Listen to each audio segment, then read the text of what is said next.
Olá pessoal, meu nome é Ruben, eu sou do canal Mosaico Alvinegro. Se você gosta do nosso trabalho, dá um like, compartilhe os nossos vídeos. Nós vamos falar sobre a relação MRV e Clube Atlético Mineiro, ou Clube Atlético Mineiro e MRV. Muito se falou, né, nas últimas semanas, depois que saiu o vídeo do Nicola, falou sobre o Rubens Menin e a sua atuação, né, como mecenas do Galo, coisa e tal, né?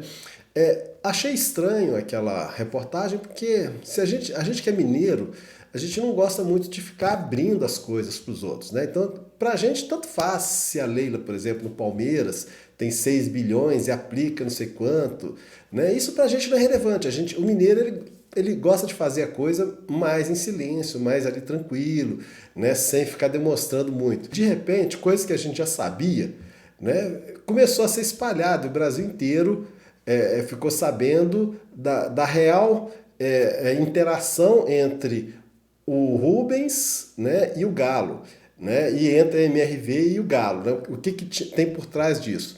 Então é o seguinte, o Menin tem participado de N entrevistas, né? Eu estava pensando até um dia em chamá-lo para a gente fazer uma entrevista de culinária, né? Vamos escolher um prato preferido que eu saiba fazer, ovo frito, qualquer coisa desse tipo, porque ele participou de tudo. E ele falou uma coisa muito certa, né? Que a relação dele com, com a MRV em relação ao Galo são coisas absolutamente distintas. E isso, gente, ele nem precisava ter dito. A Lei 6.404, quando ela define a atuação dos acionistas controladores, ela fala claramente no seu artigo 117 que um acionista controlador ele não pode envolver a sociedade em atividades estranhas ao objeto dela. A MRV e futebol não tem nada a ver, são atividades estranhas. Mas a grande questão é o seguinte, o que a MRV e o Atlético têm em comum? Tá? Então olha só, eu vou falar aqui os números contábeis, tá? Veja bem, isso aí, a primeira questão é uma questão de profissão de fé. Todo atleticano sabe, né? Que dia que foi fundado o Clube Atlético Mineiro? Foi no dia 25 de março de 1908. Isso aí, gente, o cara para entrar na torcida do Galo é a primeira pergunta que a gente faz, né? E assim, o Atlético é uma associação sem fins lucrativos, ok? E tem um patrimônio líquido de 126 milhões 778, um déficit acumulado de 499 milhões, 500 milhões em números redondos, né? E no exercício de 2019, do balanço que foi divulgado via web, não é o que foi divulgado pela diretoria, né? Teve um déficit de 5 milhões 785 mil reais, ok? E o índice de liquidez de 0,16, tá certo? E uma receita bruta de 342 milhões 661, tá certo? Então é o seguinte, esses são os números do Galo. E o que ele tem a ver com a MRV? A MRV divulgou o balanço de 2019, o balanço consolidado, né, com os seguintes números. O PL de 5 bilhões 108, o lucro líquido de 747 milhões, quer dizer, só o lucro da MRV foi maior que a receita do Galo, né? Uma receita bruta de 6 bilhões e 55 milhões, né? E o índice de liquidez de 2,78, né? 17 a 18 vezes maior do que o índice de liquidez do Galo. Mas por que a MRV investe no Galo, investe em publicidade, né? Gente, por um motivo muito simples, tem um negócio chamado sinergia, ok? Veja bem, o torcedor, qual que é o perfil socioeconômico de um torcedor de futebol? Normalmente ele é de classe C, B, poucos na classe A, obviamente, e classe D. Qual o público que a MRV atua? Essencialmente classe C. Né? Você não vê a MRV construindo viadutos, né? Grandes obras de engenharia. Você não vê assim, a MRV lançando imóveis de luxo, como a Patrimar, Líder e outras empresas. O campo de atuação dela é a classe C. Entendeu? Então é o seguinte, se a atuação é classe C, quando ela divulga sua marca para a torcida do Galo, ela está divulgando essencialmente para o público que interessa para ela.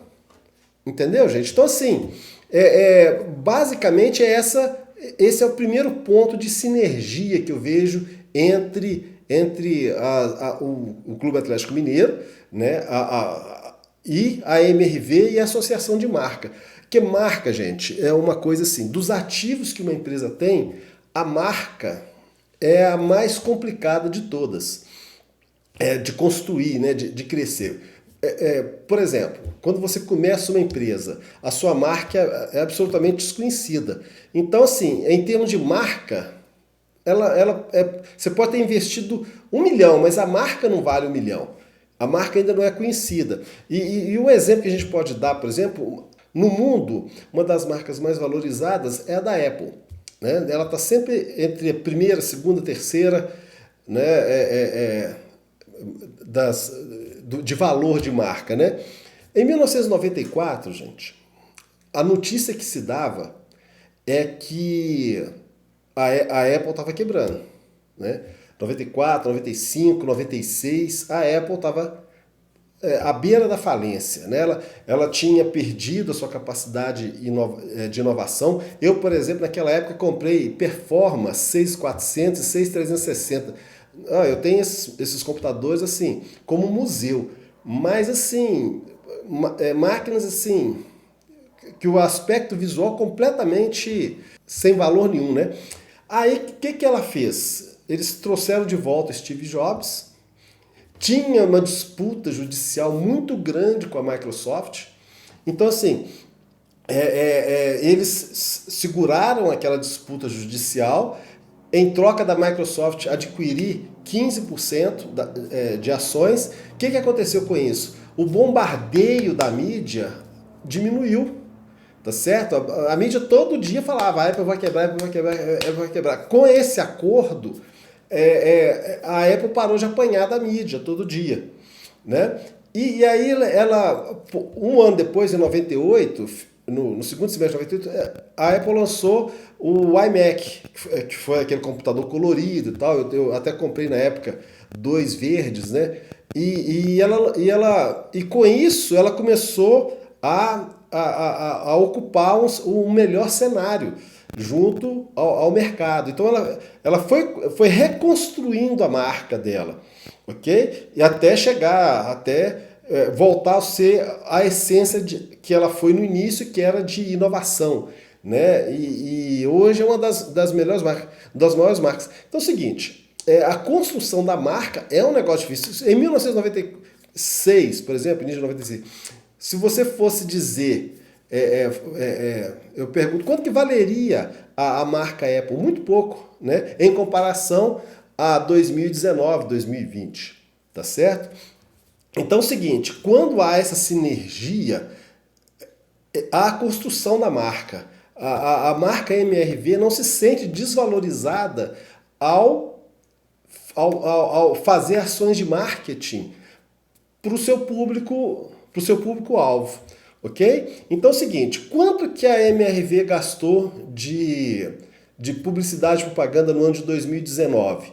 144 milhões, ok? Então é o seguinte, vamos pegar aqui, 144 milhões é mais que o patrimônio líquido do Galo, tá certo? Que ela gastou em propaganda e publicidade, ok? Então é o seguinte, vamos lá. E a MRV, ela tem 40 anos de existência, ok? E é uma empresa de capital aberto. Ou seja, se é capital aberto, ela tem as suas ações negociadas na Bolsa de Valores. Isso significa, gente, que ela tem, além das fiscalizações, além da transparência, ela tem que prestar contas para o mercado, tá certo? E o mercado, assim, ele é bem rígido, a CVM é bem rígida no processo de fiscalização, tá certo? Então é o seguinte, eu vou mostrar aqui para vocês que como que a MRV não perde nessa sinergia com o Galo. A MRV ela tem ações negociadas na Bolsa de Valores. Então, quando você vê lá o símbolo MRV-E3, são as ações ordinárias da MRV, ok? Então vamos lá, vou mostrar para vocês esse comportamento dela no último ano. Tá?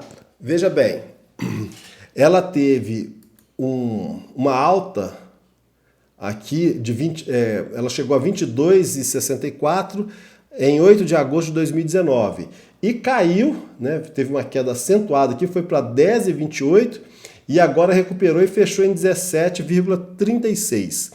Mas aí você pode perguntar assim, pô, mas então o papel dela não tá legal. Vamos comparar então, gente, com o Ibovespa, tá?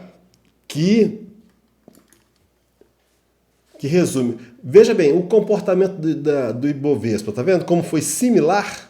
Olha só, ele caiu. Então teve uma queda geral. Isso aqui foi por causa da pandemia. Vamos pegar a Petrobras. PET3. Ok? Vamos ver como que ela se comportou. Tá vendo como é que a Petrobras também teve o mesmo movimento? Tá? Então, gente, basicamente, a MRV, então, tem um comportamento, o comportamento das ações, as cotações dela, tem um bom comportamento. Se a gente fosse calcular o beta aqui da MRV, daria uma similaridade muito grande comparando com o Ibovespa, daria muito grande. Uma caiu, outra caiu também e tal. Foi o comportamento geral do mercado. A MRV, ela contratou o name right por 60 milhões por 10 anos. Então seriam 6 milhões por ano. Então, assim, esse valor, se você comparar com 144 milhões, é muito pequeno. Né? E a sinergia é muito grande, porque o estádio é construído num ponto estratégico. Para quem, por exemplo,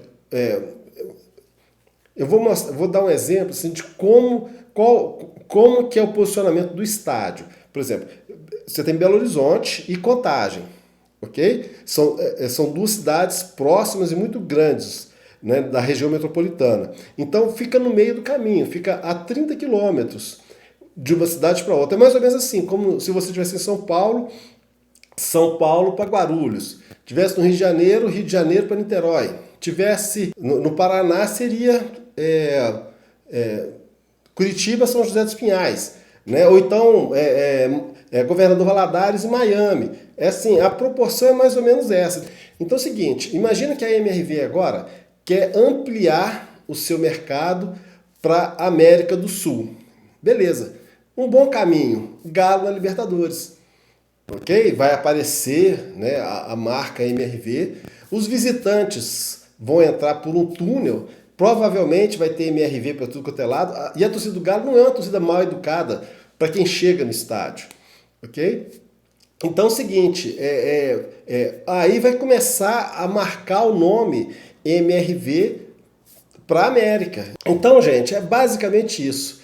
A sinergia é muito grande, então eu acredito assim que um dos motivos é esse, que ela atinge o público-alvo, né, fortalece a imagem dela, inclusive a nível internacional. É isso aí, galera. Se você gostou do vídeo, dá um like e depois a gente continua comentando sobre o tema. Tudo de bom. Um abraço.